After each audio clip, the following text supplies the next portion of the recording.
What's up, my good fellows? Feast your eyes on the class of 1969. This is a extremely rare Honda CB750 Sandcast that we spent the last 6 months massaging to perfection.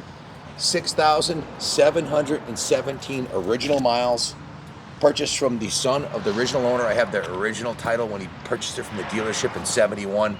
It was the dealer owner's personal demo. He's owned it, him and his dad owned it since 1971. I have the original fuel tank and side covers for it, which we took off. They're in excellent condition. I'll show you that. This is the original color. It's been carefully massaged to perfection. But before we get into all that, let me give you a quick riding demo, because that's what this bike's really about. This is the bike that put Harley Davidson, Triumph, and most of the other manufacturers, BSA, put a few of them out of business and put the rest of them on notice that they need to up their game. And today, I get to ride some of the coolest modern and classic motorcycles you'll ever see on the planet. And even today, riding this bike, it feels thoroughly modern, it handles amazing, and it runs fantastic. This is the original pre-production Sandcast exhaust. The exhaust system on this bike alone is absolutely unobtainium.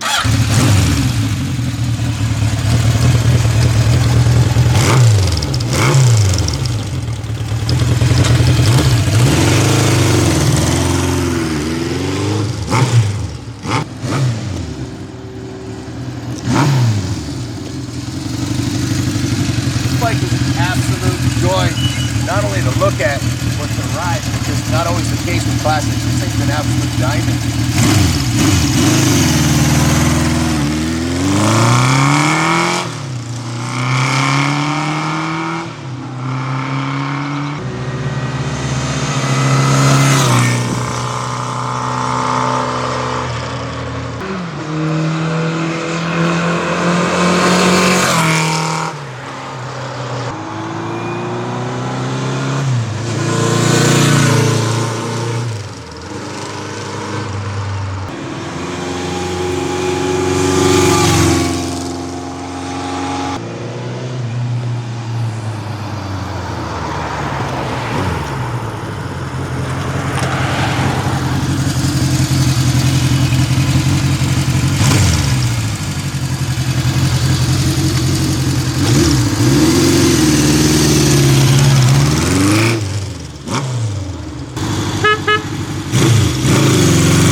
I had a helmet cam and a video editor so I could take this down Reservoir Road, 22 corners in 2 miles. Man, what an absolute diamond. It just doesn't get any better than this.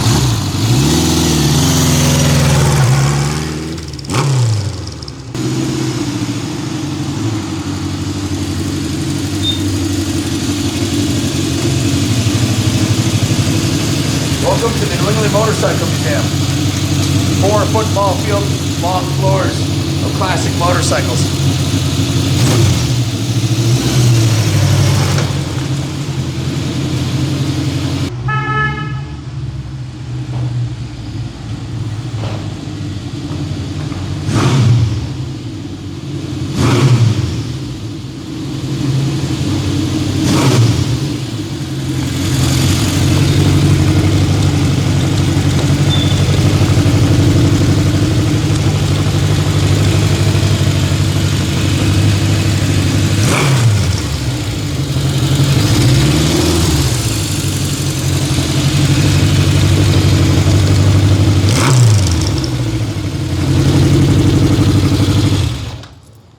Test ride I never wanted to end. I could ride this thing all day long. If there was a classic in the museum that I got to choose to ride to Alaska, this would be it, man. As it feels and rides like a modern super bike. Guys, as I mentioned earlier, this bike was purchased in '71 from the dealer by Thomas Heck's dad, who had passed away. And he purchased the bike. Tom's getting up there in years and decided to let it go, so he gave us a call. And I couldn't believe my eyes when I saw it, and I'll show you the video. When it came to us, it was in all original condition with 6,719 miles. No one's ever been into the engine other than us to adjust the valve covers, but all original componentry was on the bike, including the original exhaust. And guys, this is the original seat cover. This original 1969 seat cover, making that, 55 years old. And look at the back of it. Still got the Honda logo on there. This original rear fender, all original componentry is still intact. The bars, the switch housings, everything. Even now, Tom's no stranger. He had a collection of like 15 bikes. This was this was the most valuable bike in his collection. And he took really good care of the bike. It was his dad's, it was a family heirloom. And he didn't have any kids that wanted the bike, and he's getting up there here, so he decided to sell it. But I've been looking for a Sandcast for a long time. I really wanted to get my hands on one and see what all the buzz was about. And also, one of our techs here is a Sandcast specialist. He spent the last 6 years. His neighbor has 40 some odd 750 Honda 4s, including 4 Sandcasts. So he's, I'll go as far to say he's a Sandcast specialist, and we're gonna hear from him in a minute. He was in the previous video. There's over 100 items that are different on the 69 than there were from the 70 model, making it extremely collectible. But before we get into that, here's the original factory owner's manual in excellent condition. I have the title to the Pennsylvania title, and this is the original title, copy of it, before he left the dealership on May 21st of 1971. He purchased this from the dealer, and it was under Lana Heck. This is Thomas Heck. He bought, and it was originally under Lana Heck. So, and I have the work order here of everything we've done to it. I'll go over that in a second. But starting at the front of the bike, the original forks, all the componentry is original on the front end. The only items that aren't original is the new front fender and the new rubber boots. The original fuel tank we have, this is a brand new fuel tank and brand new side covers and brand new headlight bucket and ears. We were gonna repaint the originals, but the original is in good condition. And I thought, for myself, if I was restoring this bike for myself, I'd want to keep the original tins and paint a set that I would use as a rider. So that's what I went ahead and did. So the bike didn't need that much mechanically. I'll get into that in a second. Cosmetically, we did quite a bit to it. All the aluminum fork lowers were polished. All the chrome was polished. The valve covers were polished. The engine case covers were all polished. The exhaust system was completely polished top to bottom. All the chrome, everything on the bike was cleaned thoroughly. It was given what we call a rotisserie detail. Mechanically, I got the work order right here, and the component list of what was done to it. At the top, we filled, charged, and installed the new battery with a battery tender lead that you can see, so you can plug it in when you get it home. We pulled the carbs, split the carb rack, replaced the O-rings between the carbs, rebuilt with new floats, needles, and seats, completely rebuilt and cleaned and restored the original carburetors to perfect condition. We drained the engine oil, replaced the oil filter, and filled it with Spectro 1040. We pulled the tappet covers, adjusted the valves, set the ignition points, and cleaned the point contacts. We rebuilt the original front brake master cylinder. The whole front brake system was redone, rebuilt the brake caliper, and then bled the brakes with new brake fluid. We lubed the throttle cables, the tachometer and speedometer cable. We pulled the gas tank and replaced it with this brand new Yamaha gas tank, which is made in Japan. New emblems, new gas tank trim was installed, and we installed the original gas cap on the Yamaha tank, which is a Sandcast only cap. That gas cap is something special and unobtainium. We pulled the front forks, replaced the headlight ears with new rubber inserts, installed the new headlight bucket, and rebuilt the front forks with new NOS Honda fork seals, new fork tube covers, and installed the new front fender, and of course the fork boots. The fork lowers were polished, the steering head bearings were serviced and greased. We replaced the front tire and rear with brand new Dunlop K70 tires and tubes. We pulled the original seat cover off and replaced the seat foam with new Yamaha seat foam, the red seat foam, and reused the original seat cover, which is absolutely remarkable to find any 69 motorcycle, let alone a Sandcast with 6,700 original one-owner miles with the original seat cover and all the original componentry and exhaust. I haven't seen one this clean ever myself. I know they're out there, but I personally 31 years at Daytona, and all the vintage shows I go to, I haven't seen one this clean. There's not that many of them out there. So you'll be the only one at the show with the 69 Sandcast original like this. So he replaced the spark plugs with new NGK plugs, replaced the original grips that were on it with the NOS Honda grips, installed a new 530 gold chain, just something we like to do.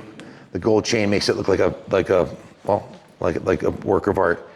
We lubed and adjusted the rear brake assembly, installed NOS Honda mirrors, and rebuilt the original petcock, fuel petcock, using NOS Honda seals.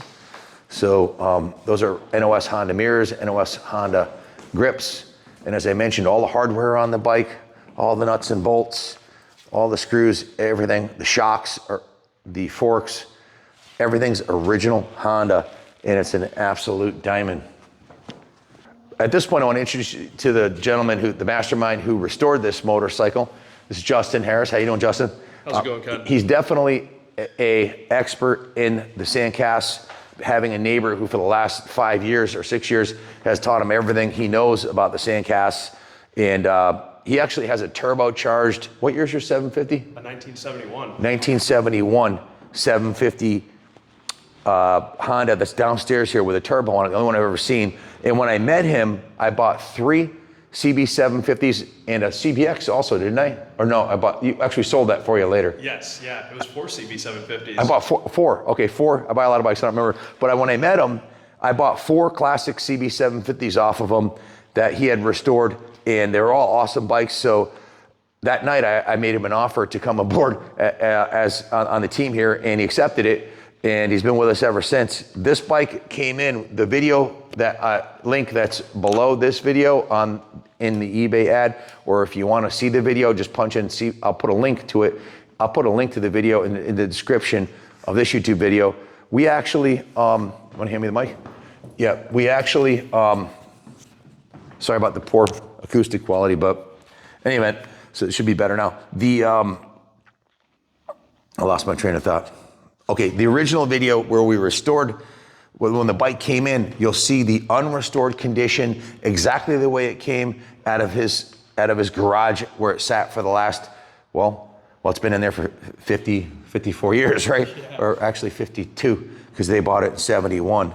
And I have the original tank and side covers, I'll show you those. But just remarkable condition, this bike, and Justin did 99.9% of the work. The mechanic helped him at the very last minute with some outside today, doing some of the final carb adjustments. But Justin, tell us your thoughts about this bike. What are your...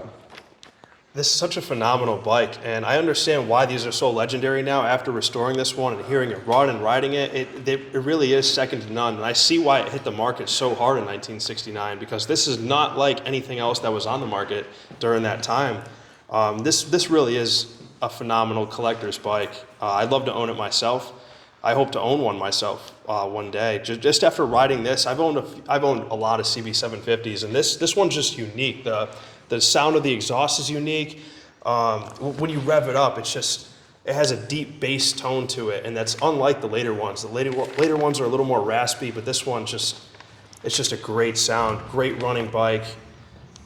I love everything about it. I really do. Some of the key features, of course, matching numbers. No one's ever even been into the engine on this. It's the original mint Sandcast. Can you point out the features that make the engine cases Sandcast versus the other? Yeah. So everything on this engine is Sandcast. All of the side covers are. The head is Sandcast. If you look, you could see it's a rougher casting than the later ones. Later ones will be smooth like the top here, but if you look in between the fins here, you could see how rough the casting is. And that's just how these Sandcast bikes were out of the box. And what's unique about these is a lot of them threw chains coming off the line. The original chains were not strong on these bikes, so a lot of them threw the cases. A lot of the Sandcast bikes you see, where it's a Sandcast serial number on the frame, the engine doesn't match. It's a later die-cast engine, just because they would throw the chains right through the cases. They didn't have chains in 1969 that could hold all this power. So this was really, it's remarkable that this one has the original engine. It's never been opened. everything about this bike is superb. I mean, it's low miles, it's tight. When you hear the bike run, a lot of these CB750s, once they get higher miles, you know, the valves start to chatter and they're just loud when they idle. But this bike is super quiet. It's like a musical instrument rather than a motorcycle. It's great. And a piece of artwork for sure. There's no. This is the kind of bike you could put it in your living room, just look at it. You know, we just look at it. It's freaking beautiful. The color, everything about it. And you had mentioned to me. We worked together on this bike since it came in 6 months ago. I've got maybe 4 hours into it, and him and John Lee have a total of 85.5 hours between all the aluminum polishing and all the work that you had done, and I had 4 hours into it. So in any event, you had mentioned about this engine being mechanically the quietest one you'd ever heard. Yeah, it actually is. This is the quietest CB750 I've ever heard. It's, like I said, I mean, once they get higher miles, even 15 or 20,000, they just start to make a valve noise and they get real chattery, but this one's so quiet. Like Ken said, this is the quietest one I've ever heard in person. And because we adjusted the valves and went through the carburetors and tuned them to perfection, this thing, it runs beautifully, it idles beautifully. Everything about this bike is exactly the way you'd want it.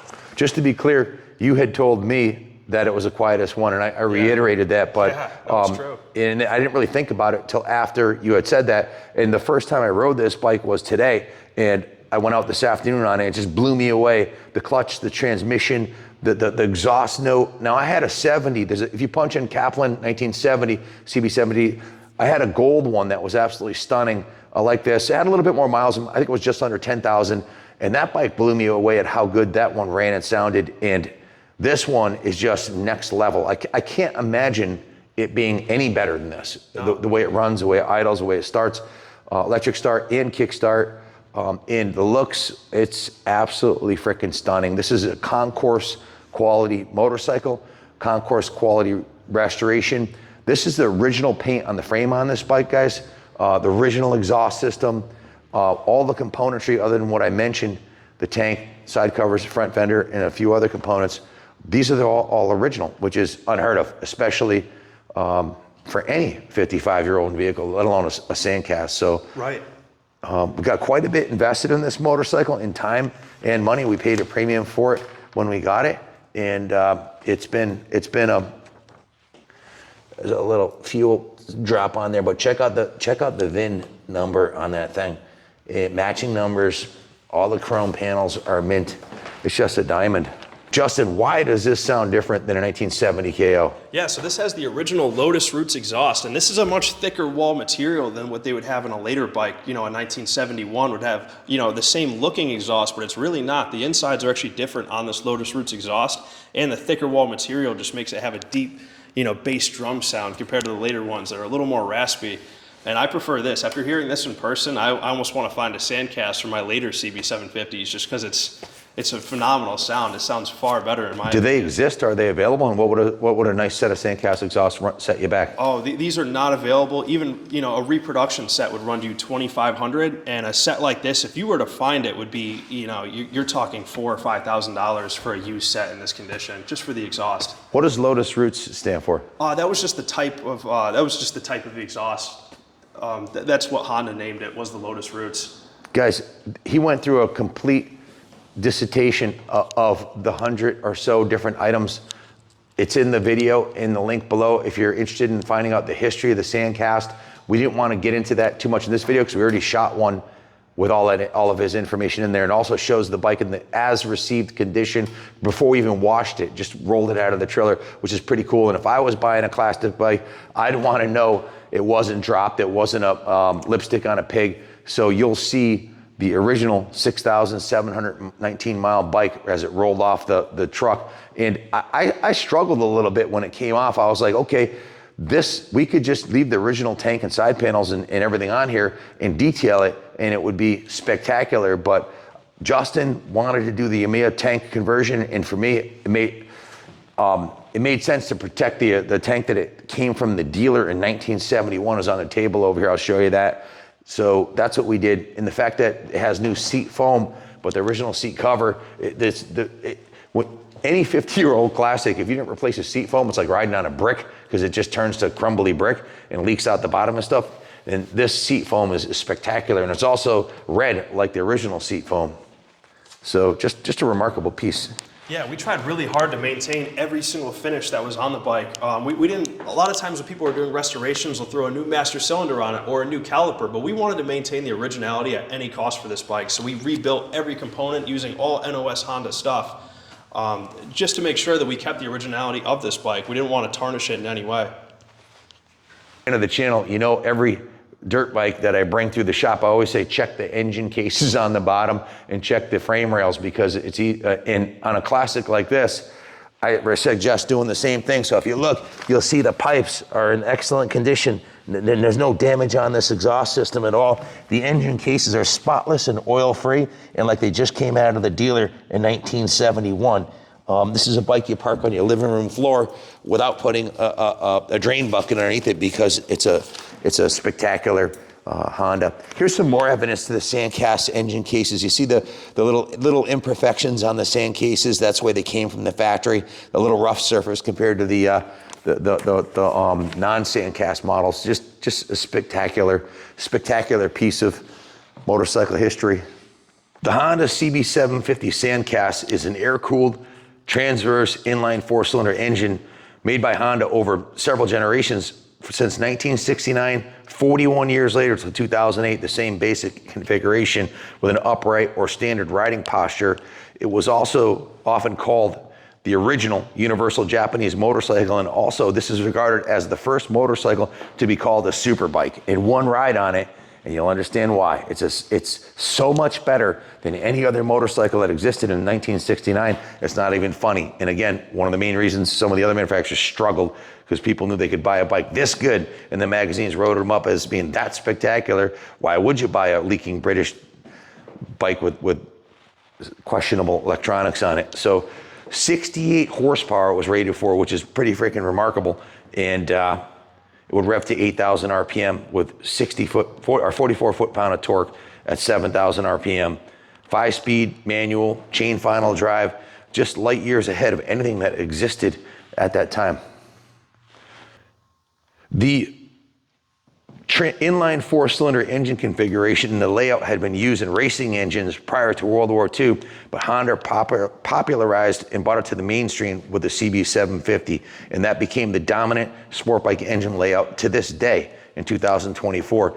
The CB750 is included in the AMA Motorcycle Hall of Fame Classic Bikes, was named in the Discovery Channel's Greatest Motorbikes Ever, was in the Art of the Motorcycle exhibition at a museum in New York City. I forget the name of the museum, and it is in the UK National Motor Museum. The Society of Automotive Engineers of Japan rates the 1969 CB750, this bike right here, as one of the 240 landmarks of Japanese automotive technology. Just a phenomenal, iconic motorcycle. Justin, tell the viewers why this is such a rare commodity to find a Sandcast today. Yeah, so they only have 7414 Sandcast out there, and when these bikes were delivered new, they were delivered to heads of dealers or professional racers or very famous people, and a lot of custom builders as well. You know, Vance and Hines got one of these. Terry Vance and Byron Hines got one of these when they worked for RC Engineering back in the day.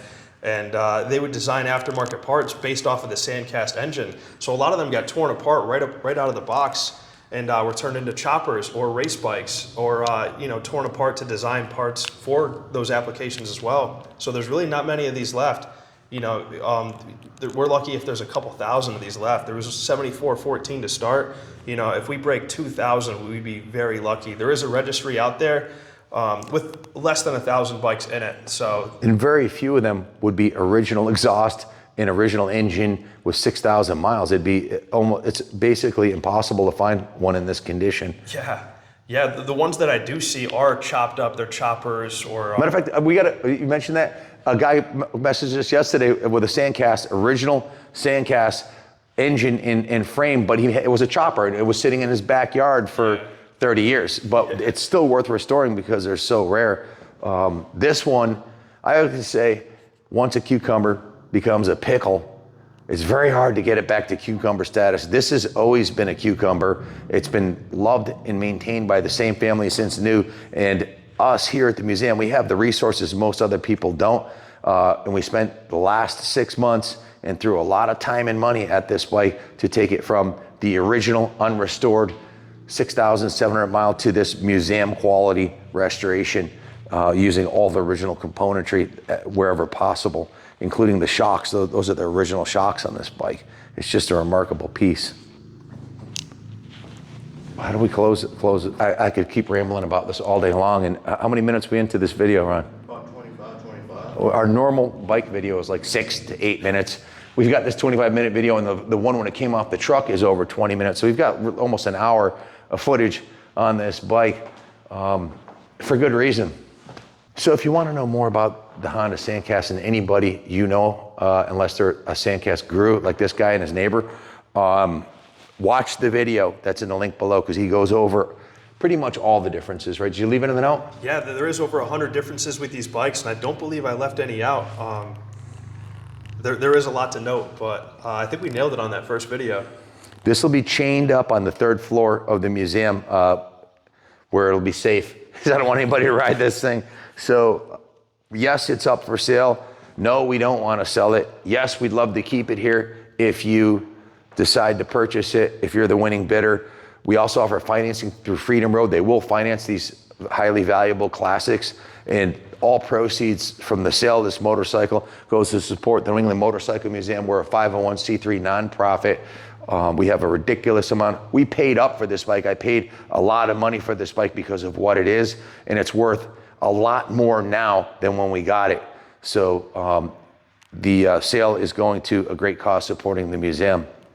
Let's show them the tank that came off this bike. We've got it over there. Yeah.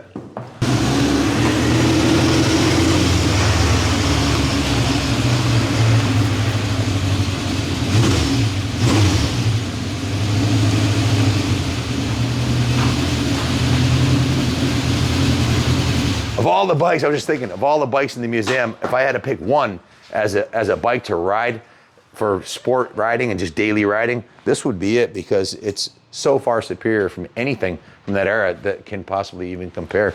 So over here, I want to show you. So there's two schools of thought. A lot of people will only buy original paint bikes. If that's the case, I will gladly put this tin set back on there. It's included with the purchase of the bike. But I thought if you're going to ride it, if you're going to display it, having the brand new Yamiya tank set was a good idea. But check this out, guys. This is the tank that I left the dealership with in 1971, and there's no dents in it. There's no dings in it. We haven't washed it. We haven't detailed it. It's exactly the way it came on the motorcycle to us, as evidenced by the video we showed you. Here's the headlight ears. You can see they're not bent, they're not broken, they're not damaged in any way. This is the side cover. These are notoriously famous for cracking. We use the original. Where are the original badges? They're on the bike. Oh, they're on the bike. They look so good. I thought they were reproductions, but the original badges were used on the bike. Here's the headlight bucket right here, proving no damage, which is very easy to happen. The only issue it has on the original set is the side cover, which is complete and can be professionally repaired, is actually broken. So pretty common thing to have happen when people would pop these off when the bike was cold. I was told these are the original grips that came on the motorcycle. Is that correct? Yes. So these are Gran Turismo from Brevetta. Is that correct? They came from the factory with these? Yeah. So yeah, the later ones, like a 75 would have came with those in black, but those are white. A lot of the rubber on the Sandcast bikes is a white rubber. Like if you look on the clutch cable on the bottom, there's actually a little white rubber piece where those will be black later on as well. So they did use a lot of white rubber. Black rubber was just coming around in 1969, so there you have it, folks. You can have it your way, just like at Burger King here. If you want to have the original tin set. Now we offer paint restoration services here. So by that that tank right there could be professionally wet sanded, buffed, and touched up, or we can include it to you exactly the way it is. The side cover could be repaired, and you can put the original paint tins on there. But you gotta. These are, in fact, the standard in Sandcast restoration. Am I correct? yeah, absolutely. So. Absolutely. Yeah, these most of the Sandcasts you see restored today are sporting this Yamiya set. I would say about 80% of them. The other ones are original paint survivors, but this is indistinguishable from an original paint bike. If you look at it side to side, no one would ever be able to tell. This has the original wrinkled tank on the bottom side. If you open the gas cap, we could show you that. Yeah. And this even has the original Sandcast gas cap that has a little scalloping taken away around the button right here to release the cap. Look inside there, perfection. The original gas cap was restored also with a new gasket, and it looks brand new.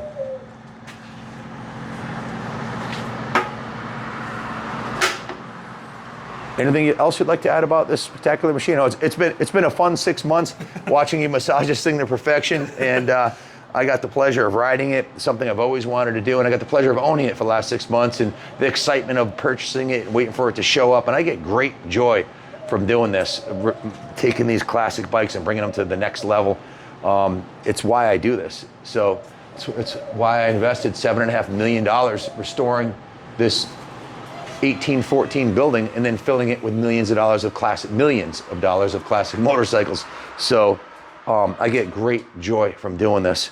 I can't keep them all. We'd be bankrupt for sure if I did. A lot of these bikes on display, like the Captain America, Harley Davidson, the Ironhead, a lot of these are owned by members. Matter of fact, the president of the Antique Motorcycle Club of America, Yankee chapter, that's his sidecar rig right there. The police trike was donated by the New Britain Police Department under the condition we restore it. The next bike after that is a friend of mine's son's who passed away. So a lot of these bikes are on display from friends, clients worldwide. We're the number one, we sell new bikes too, the number one gas dealer in the world. We're the number one Stark dealer in the world, and then we're the number one Buell dealer in the world. Also, we've sold we have a feedback of over 10,000 on eBay, 100% positive. Why? Because when we say something is the way it is, it's the way it is. And we're there for you before, during, and after the sale. My son, Kenny Jr., is who you'll talk to when you come to buy this. He'll handle all the shipping, white glove shipping right to your door. If you want to leave it on display, he'll set up a contract to leave it in the museum as long as you'd like. No minimum term to leave it here.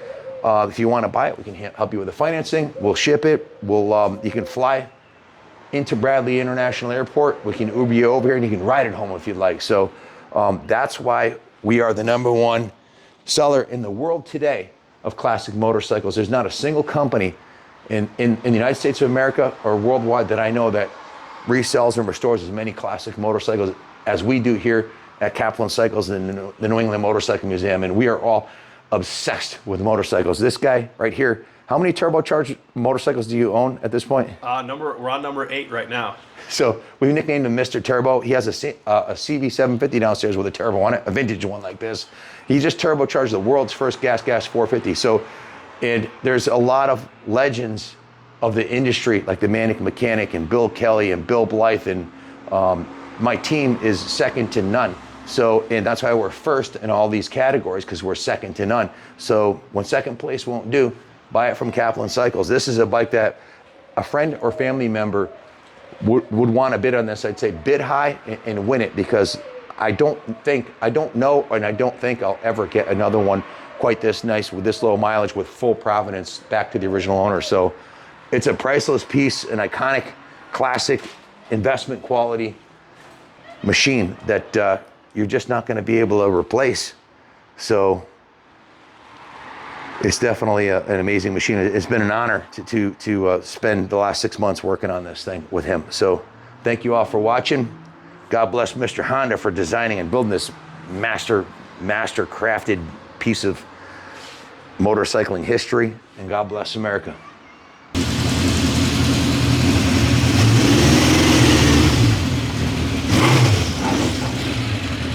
Rookie move.